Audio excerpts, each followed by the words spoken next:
Hey there, welcome to Black Gumbo Southern Gardening. We have our question and answer episode 17. Let's go.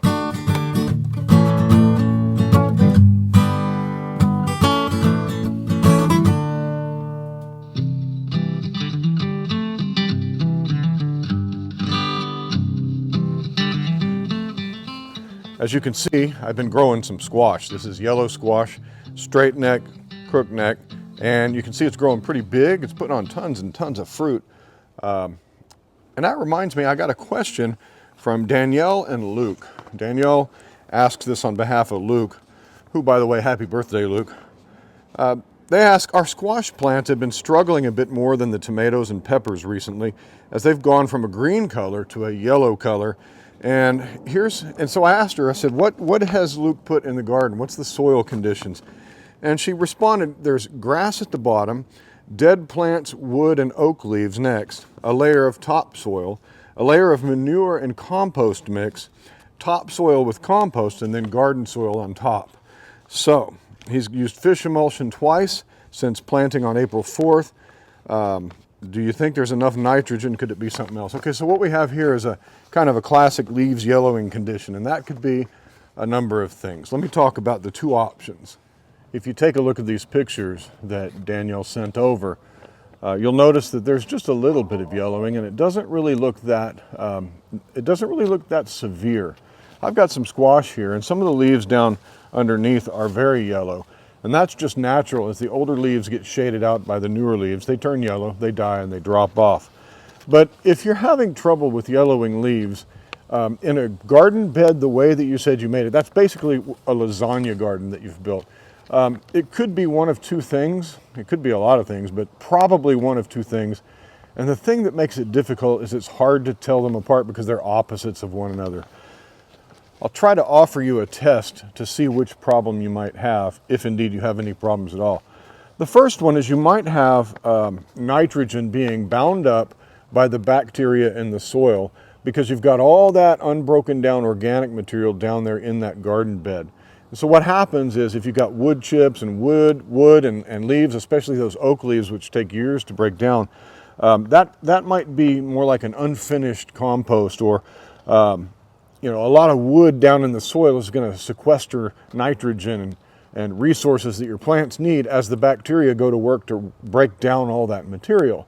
And so it could be a nitrogen deficiency. Here's what you do to find out. I'm thinking, continue with the fish emulsion a couple more weeks. Fish emulsion is readily available to the plants. If the leaves green up in response to your fish emulsion over a couple of weeks now, then you might have a nitrogen deficiency because of all that unbroken down organic material beneath the soil. That's a common situation with a lasagna bed. I had that happen on my own lasagna bed. Over the growing seasons, as all that stuff begins to break down, that soil will be excellent growing soil, but it might be a little bit too rich and uncomposted for some plants to grow in right away. What surprises me is squash plants can usually handle uncomposted stuff, rich soil, but sometimes they can't. If it's too rich, and this is the other problem, perhaps there's too much nitrogen down in there because you've put in a lot of manure, you've put some compost in there, it just might be too rich.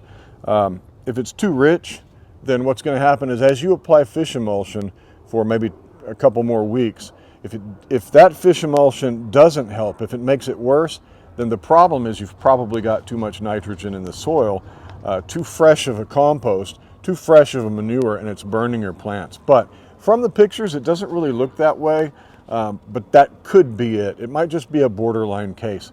In that case, all you need to do is just wait it out. So unfortunately, you just kind of grow your plants in what you got. And over time, that soil that you've built, that lasagna garden is what it's called because you're putting layers down.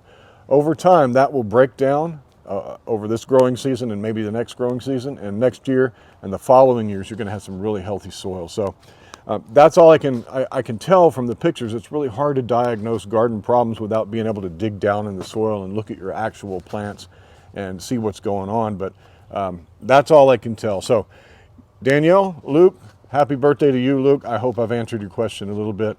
Let's take a look at my squash. I'll show you what my yellow leaves look like, and maybe you can get some comfort from that. These are fairly healthy squash plants. I say fairly healthy because I know they've got vine borers. I've seen the moths, and I've seen cucumber beetles all over, and you can see damage from pests and windburn and sunburn. But the fact is, these are giving me a harvest, a big harvest, and by the time the vine borers and the cucumber beetles and the sunburn and all that takes these plants out, I will be ready to put in summer plants. You can see there's lots of damage on these leaves, and that's okay. There's plenty of leaves here to make this plant grow. But look down here. These lower leaves that don't get any sun, they just naturally turn yellow, and they will die off and rot into the soil, and that's just natural. There's a lot of it down in there. It's just the way plants grow. The next question comes from several people, but I.D. Wimberly and Diana Sanders asked it most recently in response to my pruning tomatoes video. And they want to know, do I prune both determinate tomatoes and indeterminate tomatoes? And wanted to know, do you do that? Well, first of all, let's define indeterminate and determinate. There are three kinds of tomato plant growth habits, and that's what it's called a growth habit. It's the way the plant naturally grows. There's a determinate variety, and that means that the plant grows to a predetermined height or size. It bushes out. It acts more like a bush plant. It puts on all of its fruit in one or two flushes, and then it's done. It dies off. You may as well pull it off. There's the indeterminate variety. Indeterminate means it grows to an indeterminate height. If you let it, it'll just grow forever until the weather kills it off, and it continues to put on fruit all the time. And so that's the kind of tomato that we call a vining tomato. And there is a semi-determinate tomato variety that kind of has characteristics of both. Those aren't as common. But do you prune a determinate variety? Most gardeners will tell you, no, you don't prune a determinate variety. You just let it grow into a bush like this. This is a determinate variety. This is almost really a semi-determinate, but do you prune them? I just let them grow. I just let them grow up how they want, except when they get real dense. This leaf right here is touching the soil. I'll prune the leafing branches off, open up the middle so there can be airflow, so the sunlight can get down in there. So I will only prune leafing branches on a determinate tomato. It's a bush variety. You don't want all this foliage down here getting a lack of airflow, getting wet, touching the ground. So yeah, just trim up your determinate plants just a little bit, just to open them up and keep them from getting real dense. Let me show you a dense one. Here's a bush variety that is also a dwarf variety, but you can see this dwarf doesn't need any staking. It grows like a tree, like a little tree, like a bush. It doesn't need any pruning, but you can see how dense all this leaf matter is down in here. And these leaves down in the center are going to become yellow because they're not getting sun, like these guys over here. And so I will prune off some of the leaves as they start to show yellowing, and I'll open up this little bush so that the airflow can pass through. And the reason for that is tomatoes are susceptible to all kinds of diseases. They're really weakling plants. They'll grow vigorously, but as soon as something happens to them, like fungal diseases, blight, bacterial wilt, all kinds of things can attack these. And that's usually brought on by real dense plants, water not evaporating off the leaves, soil splash, yeah. So determinate tomatoes, just prune your leafing vines, leave all the suckers, leave all the other branches in there, and just trim them up so airflow can get through and sunlight can get to those leaves. The next question is about tomatoes as well, because, well, it's tomato season. Everybody's starting their tomatoes, and we down here in the southern part, we're growing our tomatoes. I had a video on pruning tomatoes, and I talked about how I'm taking off all the suckers on my determinate varieties that I'm growing up these strings here. I'll show you a sucker in just a moment. Mark Oliver, among many others, he asks, can you clone the suckers, or is it worth the time? And the answer is yes, you can clone suckers. You can make a whole nother plant, because all a sucker is a main growing vine. Let me show you. I hope you can see. I don't have many suckers to show you right now, but what we have here, we have the main vine. Just knocked off a blossom.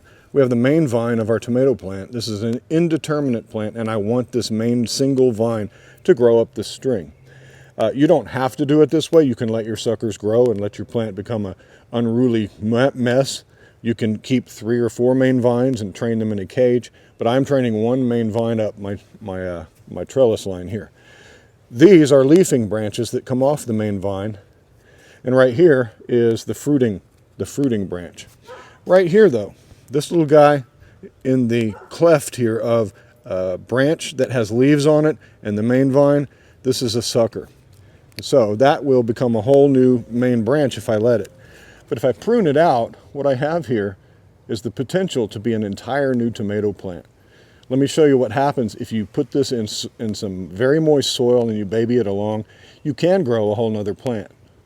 It is possible to take some potting soil, make a hole, and put this little tiny sucker down in that hole and make sure that stem gets in contact with the soil. All those hairs on that tomato plant, each one of them have the potential to become a root. And if you keep this nice and moist and water it in really well, you can grow a whole nother tomato plant out of a sucker. And some people like to do that. I don't have space for it. I've got tons of tomatoes, but I've done this with one of my suckers I trimmed a few months ago, or a few weeks ago. Let me show you what it looks like today. Here is a sucker off my Edox tomatoes that I trimmed and have planted, and you can see it's growing into a perfectly beautiful looking little tomato plant. So it's possible. Some people like to do it. If you have a temperate growing season where you can grow through the summer, it's worthwhile, but for me it's not. My tomatoes die off in the summertime, and I wouldn't get much fruit out of these. I need to start earlier. I have another question from Gina Maynard. I hope I said your name right. She says, why not grow your squash under cloth with some type of hoops to prevent the vine borer moth? There are several videos that show how to make different ones. Yeah, Gina, I actually have videos on how to make those. I use them to exclude pests like moths in the winter garden, and I did that for my cauliflower and my cabbages. But I don't do that for my squash back here. And the reason is the vine borer moth overwinters in the soil. And I've grown squash in all 3 beds here in the past 3 or 4 years. And when I was looking and loosening up my soil and inspecting my soil, and when I was taking soil samples for analysis, I found several vine borer moth pupa. And they pupate in the soil. They're little brown looking things, and yeah, they're already in there. So if I put a cover over that, those moths are already in that soil, and they'll just emerge and they'll have a field day down in that nice protected environment. So it really won't do me any good. If you're in the same situation, this is where crop rotation actually can help you. If you have a season where you plant squash in your bed, and you have vine borer moths, you're going to have the vine borer moths overwintering in your soil. You don't want to plant squash in that soil the next year or the next year. Usually rotations are 3-year cycles. If you don't plant your squash in those beds, you'll have less vine borer pressure. Here's the deal though. I love squash plants. I like to plant them every year. I can get a harvest before the damage is done. I can get one harvest in my spring garden. And that's okay with me because the vine borer moths are going to come, they're going to knock back my plants. And by the time they're dying off, it's time for me to put summer crops in there anyway. So I can put eggplant, I can put okra, I can put things that love the heat like peppers. And well, that's just the way I do it. Our next question comes from Heather H. And she says, regarding pepper plants, like this one here, she asks, do we want suckers though? She said, I guess I get mixed up between peppers and tomatoes because suckers on tomatoes are not a good thing. Most of her pepper plants are doing pretty good, but she'd rather have more production. So her question is genuine. She wants to know about suckers on pepper plants because when you talk tomatoes, people are always talking about getting rid of suckers. Now, let's first clarify that suckers on a tomato plant are not bad. They don't rob energy from your plant, but they do tend to, a sucker can become, like I said earlier, a whole new vining, a whole new main vine, a whole new stem. And on that whole new stem, you're going to get leafing branches and you're going to get fruiting spurs. And what we generally do when we grow tomatoes is we grow them to 1, maybe 2, or maybe 3 main vines if you're growing indeterminates. Because otherwise they get unruly and they get real dense, they get real jungly, and that's not healthy. But you can preserve a few suckers if you want. If you're growing in a big cage or if you're growing up a big cattle panel, you can have 3 or 4 main vines, and that comes from a sucker. But generally, if you're growing like I'm growing back there, 1 single vine, you want to take all your suckers off. Now, a sucker makes a plant bushy, And an indeterminate tomato plant is more of a vining plant, and it will, like I said, it will bush, it'll vine out and get unruly. But on a little guy like this is a pepper plant. Pepper plants don't act really like vines so much as tomatoes do. And on a pepper plant, all these little things in here are suckers. You can see them. This is the main stem here of a leaf. There's the main stem of the plant. And right in that little crotch, as I like to call it, there you can see that growth there. That's a sucker. And there's suckers all along that stem. I want those to grow on this plant. I want them to grow because that's where a lot of branches will come from. And this little pepper plant will grow up and get a little bit woody. It'll branch out, and I'll get a lot more fruit if I just let my suckers go. When you top a pepper plant, you're going to push those suckers out even further. What's going to happen if you've got a real stringy guy like this one here that's growing straight up and down? If I come in here and if I top this pepper plant right here about where it's starting to branch out, then all these tiny little nodes here where you can see there's just a tiny little sucker, all the growth hormones will alert those suckers to start bushing out and pushing out new growth. And you'll get a bushier plant than this tall, spindly guy that's going to have to be supported. If I top this guy, he'll get more bushy. Now, topping peppers and what some people call pruning them is a controversial subject, because what happens is if you top a plant, it may put on more fruit for you, but the fruits may be smaller. I find that topping peppers works mainly with smaller varieties like chilies and Tabasco and things like that. But yeah, you have to think about what kind of growth habit do you want? What kind of plant are you growing? If it's a tomato and you have an indeterminate, you don't want that thing getting out of control. You want to be able to take those suckers off to match the way you want it to grow. But on a pepper plant, just leave them there. Here's another tomato question, since it's tomato season. I got this question from Anna Paula Crawford, who is thank you for all your comments, Anna. I appreciate that. But I also got it from a whole lot of others like Carrie Hicks and the Grumpsy. You guys are faithful commenters. I appreciate it. The question is, do you grow, we're talking about this single vine pruning method, where you take an indeterminate tomato and you grow it up a single vine. The question is, do you use this same method for all types of tomatoes, like cherry tomatoes or grape tomatoes or full-size tomatoes like those big slicing tomatoes and beefsteaks? The question is, are all tomatoes the same when going up a vine like this? Can you do this for those big ones as well as the little ones? Well, I'll find out, because right here I've got a Brandywine, big fat slicing tomato, one of the best tasting tomatoes, and it's responding well to this system. You can see it's a potato leaf variety. It's got leaves that look like a tomato or a potato, and you can see that I'm growing it as a single vine up this, and I've got about 15 blossoms on here. So I could get potentially 15 fruits off of here, not including all these tiny little blossoms that are coming in at the top. And as I grow it up, I expect to get some fruit. Will I get as much fruit as if I grew it with 2 or 3 main vines? I don't know. We'll find out. But it is especially helpful when you're growing cherry tomatoes. That's how they do it in the greenhouse industry.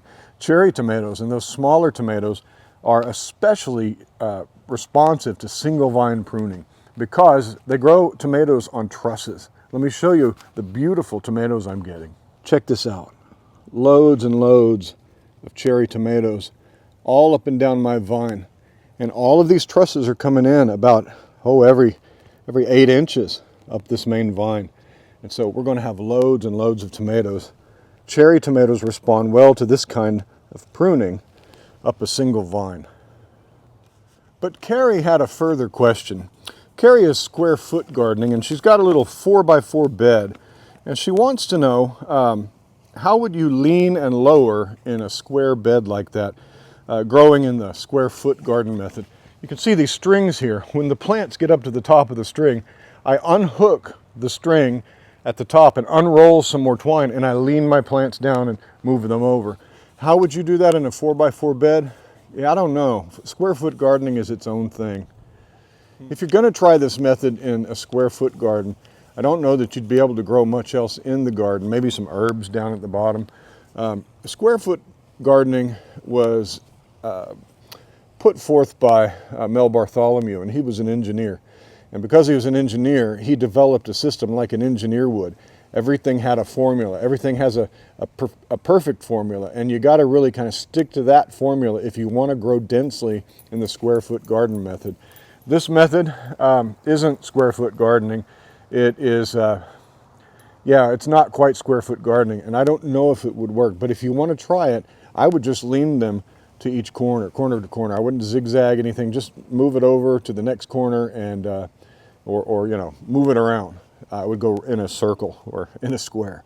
So I'm not sure if it'll work, Carrie, but if you try it, let me know. I'd like to find out. Well, our next question comes from Haley Raspberry. Do you have to sprout your vegetables before planting in pots? Well, I don't think so. You can grow from seed directly in a pot. You don't have to actually sprout your plants first. The whole reason people do starts or plant their seeds and sprout them up themselves is usually to get a head start on the growing season, or they want to grow varieties that aren't available at the big box store. The tomatoes I'm growing, those Edox cherry tomatoes I just showed you, those are a hybrid tomato that has been developed for greenhouse culture. I can't buy those at the big box store. And so I wanted to try that kind. The only way I'm going to be able to do that is to sprout my own. But I also want to grow some long beans this summer, some Asian long beans. It was a heat-loving crop. Well, I don't have to have a head start. I'm going to plant them directly in the ground. In fact, I'm going to put some of them in pots. And I did that last year. It was successful. Yeah, you can start your seeds in pots if you want to. No big deal. The final question comes from me. I want to know, what does a pumpkin pit look like after 2 years? I have a piece of ground right here where I grew pumpkins, and if you've watched my videos on pumpkin pits, what it shows you is how to grow a big giant sprawling pumpkin patch or squash patch. You can even do watermelons this way. By composting in place all that nastiness, all the chicken bones and fish heads and dead rats and nasty unfinished compost, you put down about 1.5 feet in a pit and you pile your soil over that and you grow in it. I've had success for 2 years and I'm doing it again this year. But I'm going to plant some Seminole pumpkins right here in an old pumpkin pit, and I thought I'd take you along and we'll take a look down in the bottom and see if there's any of that compost left. What's there? What is the condition of the soil? This soil was heavy clay. Well, I'm starting to dig and I'm surprised by what I'm finding. Here comes the hole inspector. But I want to get down to the bottom and see what we find down there. Move, Phoebe. Move. What's down there? Aha. I think we've reached the bottom. Let's investigate. There was a turkey leg in this one, and all that's left is part of the bone. And Phoebe finds that real interesting. Let's see what else we can find down here. This shovelful comes from the bottom. And what I'm finding is that way down there, 1.5 feet down, there's earthworms. Let's see what else we got. I'm not finding any more compost. All the compost is broken down except that bone. There's still a little bit of clay, but the clay's beginning to break up down there. I'm finding a rock. But that soil is beautiful down there. That is wonderful. Move, Phoebe, move. I'm keeping this soil in a bucket so that I can cover my compost pile. I mean my pumpkin pit. Once I put compost down there, I can put some of this good soil near the top. So basically we've composted down here, and I see nothing down here except that one bone. I don't see anything in there that is uncomposted. Maybe there's a little bit of paper right there, or maybe that's an old leaf, and that's from 2 feet down. Look at all that. A few old leaves remaining, but all the gnarly stuff we put in there has really amended this soil.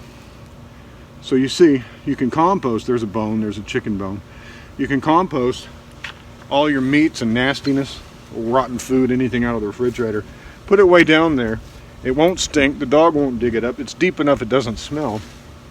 And you can see that it makes for wonderful soil. That's good stuff. All right, well, it's starting to rain now. We're gonna have to call this one and put it in the bag, get to editing, get it posted up for you folks. Hey, thanks for joining us on our Q&A. If you like our content, please share it, subscribe to our channel, and we'll talk to you next time. Happy gardening to you. Bye-bye.